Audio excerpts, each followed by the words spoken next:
महज 8 साल की उम्र में 6 पैक है, और वो भी एक लड़की के। Oh my God. अब आप लोग सोच रहे होंगे कि शायद वो इंडिया की नहीं होगी, लेकिन आप गलत हैं। वो इंडिया के जोधपुर के एक छोटे से गांव की लड़की है और उसने अंडर 10 कैटेगरी में 12 मिनट 50 सेकंड में 3 किलोमीटर की दौड़ लगा के वर्ल्ड रिकॉर्ड बना लिया है। Yes guys, I am talking about Pooja Bishnoi, जिसके विराट कोहली भी दीवाने हैं और उसे पॉकेट रॉकेट कह के बुलाते हैं। अब पूजा 2024 में ओलंपिक में पदक जीतने की तैयारी कर रही है और उसके इस अचीवमेंट के लिए विराट कोहली फाउंडेशन उसकी मदद भी कर रहा है। सो गाइस, इस छोटे से पॉकेट रॉकेट के लिए एक हार्ट तो बनता है। मध्य प्रदेश के मंदसौर के रहने वाले नाहरू खान जी, जो कि सिर्फ दूसरी क्लास तक पढ़े हुए हैं, उन्होंने बिना किसी ट्रेनिंग के 3 दिन के अंदर फुल बॉडी सैनिटाइज करने वाली ऑटोमेटिक सैनिटाइजर मशीन बना डाली। इनफैक्ट ना सिर्फ उन्होंने मशीन बनाई, ये मशीन उन्होंने इंदिरा गांधी अस्पताल को दे भी दी, जो कि सिर्फ 3 सेकंड में पूरी बॉडी को सैनिटाइज कर डालती है। सो कोरोना के खिलाफ लड़ाई में नाहरू खान जी के इस कंट्रीब्यूशन को मैं दिल से सलाम करता हूं। 2016 में ऑस्ट्रेलिया से मार्क नाम का एक लड़का अपने पिता को लेकर जैसे ही हिंद महासागर में मछली पकड़ने के लिए पहुंचा तो कुछ दूरी पर उन्हें पिंक कलर की बॉल नुमा एक बहुत बड़ी सी चीज दिखाई दी। शुरू में तो उन्हें लगा कि शायद कोई नाव पलट गई है, लेकिन थोड़ा पास गए तो समझ में आया ये नाव तो नहीं है, लेकिन बहुत अजीब सी चीज थी। लेकिन जब बिल्कुल पास पहुंचे तो उन्हें समझ में आ गया था कि व्हेल की डेड बॉडी है। अगर आपको इन फ्यूचर कुछ ऐसा दिखे तो तुरंत उसे दूर भाग जाइए, नहीं तो आपकी जान भी जा सकती है। होता कुछ यूं है कि व्हेल के मरने के बाद उसके अंदर के बैक्टीरिया गैस प्रोड्यूस करने लगते हैं। अब चमड़ी मोटी होने की वजह से वो गैस बाहर नहीं निकल पाती और प्रेशर बढ़ने की वजह से वो फट पड़ती है। अब अगर ऐसा कुछ दिखे इन फ्यूचर तो सावधान जरूर रहिएगा।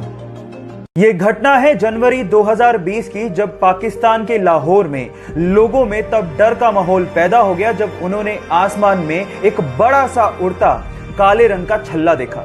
कुछ लोगों का यह कहना था कि शायद ये कोई शैतानी बादल है, तो कुछ लोग कहने लगे कि शायद ये कोई एलियन एक्टिविटी है। यही सेम काला छल्ला इंग्लैंड में भी देखने को मिला और यही सेम काला छल्ला कैलिफोर्निया में भी देखने को मिला। कुछ लोगों का कहना था कि शायद ये आग से निकले काले धुएं की वजह से बना हुआ हो सकता है, लेकिन दमकल कर्मियों का कहना था कि जब ये छल्ला दिखा तो आग लगने की कोई घटना हुई ही नहीं थी। तब ये क्या है? गाइस, बहुत सारी इस धरती पर ऐसी रहस्यमयी घटनाएं होती हैं जिसका जवाब विज्ञान के पास भी नहीं है। अपने फैंस की दीवानगी के चलते हर बड़ी सेलिब्रिटी को सिक्योरिटी रखनी पड़ती है, पर अगर बात सलमान भाई की सिक्योरिटी की आए तो शायद हमें सिर्फ एक ही नाम याद आता है, वो है शेरा। गाइस, बॉलीवुड में शेरा सबसे फेमस बॉडीगार्ड्स में से एक है। सूत्रों के अनुसार वो पूरे साल भर के 2 करोड़ रुपए चार्ज करते हैं। लेकिन यहां पर बात प्रोफेशनलिज्म से थोड़ी अलग है। जहां शेरा एक और कहते हैं कि सलमान भाई उनके लिए सब कुछ है और वो जिंदगी भर उनके साथ रहेंगे, वहीं सलमान भाई भी शेरा को और अपने परिवार का सदस्य मानते हैं और सलमान भाई ने बॉडीगार्ड नामक अपनी एक मूवी अपने बॉडीगार्ड को समर्पित भी की थी। गाइस, तो सलमान भाई और शेरा के इस रिलेशनशिप के लिए एक हार्ट तो बनता है। दुनिया का सबसे बड़ा क्रिकेट स्टेडियम इंडिया में है। ओ माय गॉड, पर यह सच है। गाइस, मैं बात कर रहा हूं गुजरात के सरदार वल्लभ भाई पटेल स्टेडियम की, जिसकी सिटिंग कैपेसिटी 1,10,000 दर्शकों की है।